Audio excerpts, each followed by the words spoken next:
bismillaahi raxmaani raxiim kulanti wacan oo wanaagsan daawadayaal ku soo dhawaada wararka ay warbaahinta danwadaag media idin hayso waxaana ugu waaweyn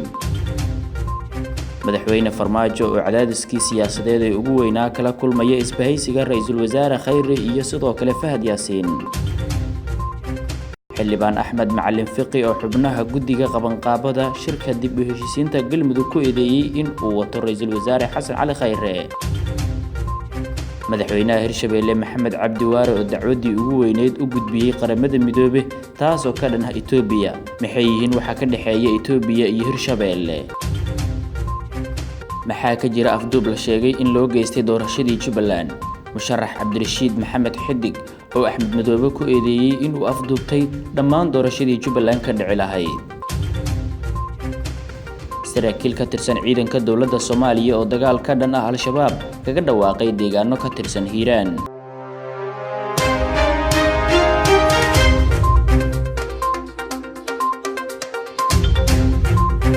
waxaa daawateen qayb ka mid ah qodobadii wararkeena ugu door corona imikana ku soo dhawaada iyagii oo faahfaahsan si aad wararkeena si joogto ah ula socoto fadlan subscribe saar barteena YouTube-ka ee danwadaag media sidoo kale furo gambaleelka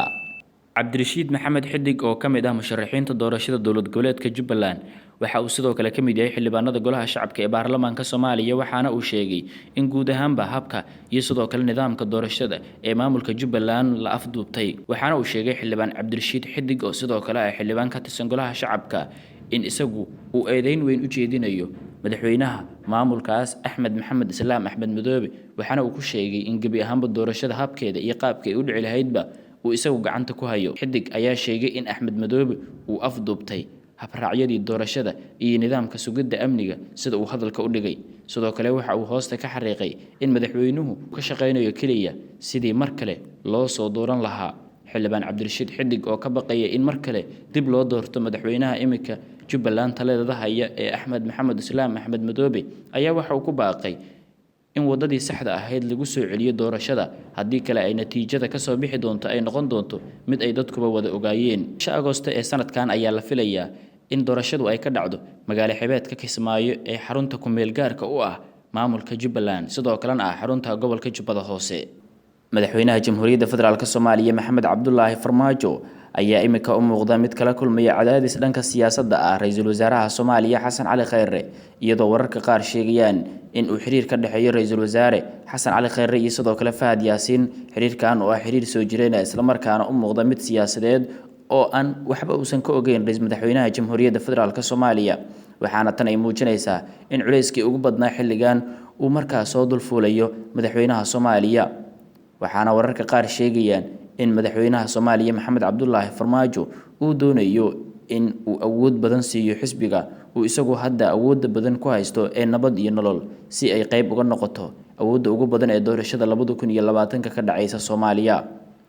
xildhibaan Axmed Madoobe oo kamid ah xildhibaanada golaha shacabka ee baarlamaanka Soomaaliya ayaa dhaliishii ugu weyneed u jeediyay habka loo magacaabay xubnaha guddiga qabanqaabada shirka dib u heshiisiinta galmudug oo xalay magacaabay wasiirka arrimaha gudaha ee Soomaaliya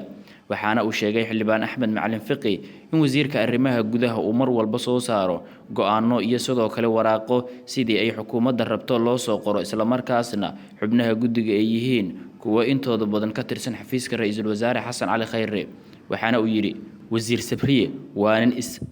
hafraya wasaaraddiisuna waxay noqotay mid warqadaheeda sidii la rabo wax loogu soo qorto guddiga dib u heshiisiinta galmudug lagu sheegay marka la rabo dhowr qofood intooda badan waxay ka tirsan yihiin xafiiska ra'iisul wasaare Khayre oo mushaari ka yihiin ayuu yiri xildhibaan Axmed Madoobe oo isagu dhaliishii ugu weyneed u jeedinayay guddiga dhawaan la soo magacaabay sidoo kale waxa uu shaki galiyay in guddigaas ay ka shaqeeyaan nabadeynta galmudug waxaana uu sheegay Axmed Madoobe in guddigaas yihiin guddi ka tirsan golaha wasiirada ama sidoo kale dawladda gaar ahaan xukuumadda ra'iisul wasaare Xasan Cali Khayre ma galmudug danaheeda ayay ka shaqeynayaan mise danaha Khayre ka leeyahay galmudug waxaan rajaynayaa in aysan horseed u noqon kala geynta dadka galmudug ayuu hadalkiisa ku sii daray xildhibaan Axmed Madoobe oo isagu sheegay in uusan ku qanacsanin qaabka loo soo doortay guddiga ama loo magacaabay guddiga qabanqaabada shirka dib u heshiisiinta galmudug oo isagu sheegay inay 12 ka koobnaayeen hase yeeshee intooda badan isagu markaa yihiin kuwa mushaar ka qaata xukuumadda ra'iisul wasaare xasan cali khayre madaxweynaha maamulka Hirshabeelle Maxamed Cabdiwaare ayaa wuxuu cabasho ka yahay Itoobiya waxaana uu cabashadiisa u gudbiyay qaramada midoobay madaxweynaha dowlad goboleedka Hirshabeelle Maxamed Cabdiwaare oo ka warbixiyay kulan uu la qaatay ergeyga qaarka ah qaramada midoobay u qaabilsan arrimaha Soomaaliya James Iswan ayaa waxa uu sheegay in ay Itoobiya culays weyn ku hayso maamulkiisa waxaana uu sidoo kale uu tilmaamay in dacwad ay u gudbiyeen Hirshabeelle taasoo la xiriirta webiga Shabeelle ee mara deegaanada maamulkaas dad badan ayaa isweydiinaya waxa ka dhaxeeya Itoobiya iyo sidoo kale Hirshabeelle maadaama xiriir uu ka dhaxeeyo Itoobiya iyo Soomaaliya wuxuu carabka ku dhuftay in Itoobiya ay xirto webiga marka uu biyaha yareeyo waa webiga Shabeelle isla markaasna ay soo deyso marka uu buuxsamo waxaana uu sheegay in ay culays ku qabaan shacabka ku sugan deegaanada Hirshabeelle ee Hiiraan iyo sidoo kale gobolka Shabeellada Dhexe madaxweyne Waare ayaa sidoo kale waxa uu xaqiijiyay in dhibaatooyinkii ugu badnaa ay kala kulmeen xagga oo kaga yimaada Itoobiya dhinaca kale waxa uu shaaciyay in ay ka wada hadleen arrimo ay ka mid ahaayeen amniga dagaalka lagula jiro al-shabaab iyo sidoo kale siyaasadda saraakiisha ciidamada xoogga dalka Soomaaliya ee gobolka Hiiraan ku sugan ayaa ku dhawaaqay in la qaado dagaal ka dhan ah al-shabaab kadib markii ay kulan ku yeesheen magaalada Beledweyne ee gobolka Hiiraan kulankan oo ahaa kulan waqti dheer qaatay ayaa saraakiisha ciidamada militariga isla qaateen in duulaan ka dhan ah al-shabaab lagu qaado isla markaana dhawaan ciidamada xoogga dalka Soomaaliya ay markaa iyagu ku dhaqaaqi doonaan